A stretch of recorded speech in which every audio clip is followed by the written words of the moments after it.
Iran Israel যুদ্ধ যখন তুঙ্গে তখন মার্কিন প্রেসিডেন্ট ডোনাল্ড ট্রাম্প টার্গেট করেছিলেন ইরানের সর্বোচ্চ নেতা আয়াতুল্লাহ আলী খামেনিকে। তার দাবি ছিল খামেনি কোথায় তা তারা জানেন, তাকে হত্যা করাও নাকি খুব সহজ কাজ।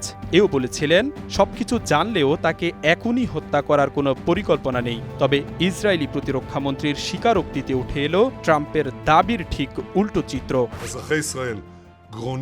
ইসরায়েলি প্রধানমন্ত্রী স্পষ্ট জানিয়েছিলেন হামলার আগে ট্রাম্পের কাছ থেকে অনুমতি নিয়েই হামলা করেছেন। নিজেদের গোয়েন্দা তথ্য ট্রাম্প প্রশাসনকে প্রতি মুহূর্তে জানানো হতো বলে উল্লেখ করেছিলেন তিনি। সে হিসেবে যুক্তরাষ্ট্র ও ইসরায়েল দুদেশ মিলেই ইরানের বিরুদ্ধে যুদ্ধে নেমেছিল তা পরিষ্কার। কিন্তু খামেনি কোথায় তা জানত না ইসরায়েল, এমন স্বীকারোক্তি দিয়েছেন খোদ দেশটির প্রতিরক্ষামন্ত্রী ইসরায়েল কাজ।